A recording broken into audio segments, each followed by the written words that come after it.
We're standing in the Dangar show. It is mind-blowingly beautiful. Thank you. It's not just a ceramic show. Tell us a little bit more. Yeah, well, I mean, we're really lucky here at the gallery to hold the Dangar papers, the Dangar archive, which includes, over 700 works on paper. That's letters, drawings, tracings, sketchbooks. We have her business card in the showcase. That really amazing material from her time at Molly Sabatar.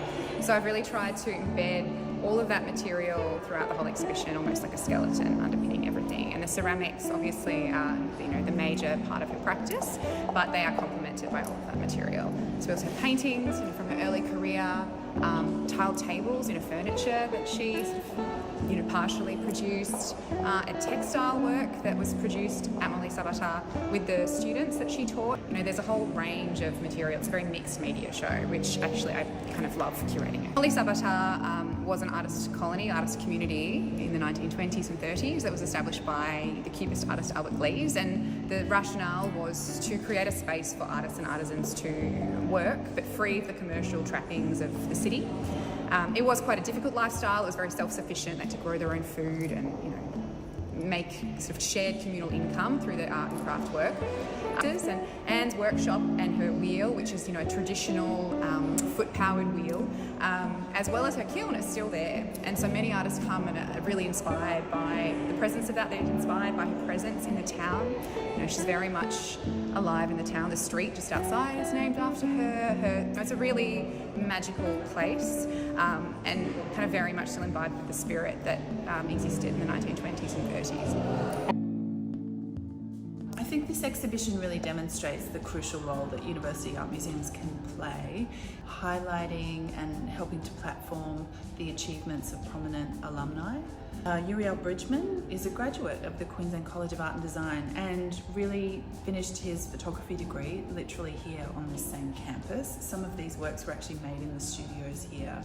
His work has really blossomed into extraordinary practice. He has worked with his community in PNG, and his work has explored the cross-cultural dialogues and the complexities of being both from this Australian context as well as being in Papua New Guinea. For several years, Yuriyal Bridgeman has explored the iconographies and gendered representations in terms of positive as well as negative connotations of the pervasive impact of football. I think exploring a myriad different approaches to abstraction has been really important to Yuriyal's practice. Firstly, with the amazing shield paintings, which are very much using the iconography and the design elements of traditional PNG shields, but then expanding those designs into, say, the more recent works, looking at these very beautiful, delicate, breathy abstractions, which in some ways do still relate to the iconography of shield painting, but also pull in lots of other elements like rugby league jerseys and the configurations of different football fields. Yuriyal is very comfortable working at scale. We see that with the mural paintings and the shields and now these garage doors.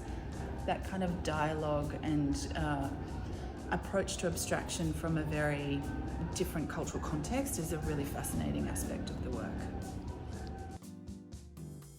The exhibition brings together 180 makers, artworks from across the globe to reimagine a better world.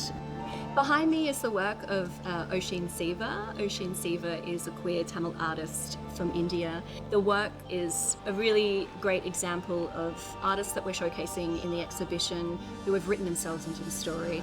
As part of the show, we have two major commissions. It's a beautiful work that reimagines the future of so-called Australia. It's a major focus of the show with a 12+ metre screen and beautiful tapestries that have been woven through the colours of Natasha's country. The highlights of the show: Bjork's wonderful gown that was created by Alessandra Michelle for the music video The Gate.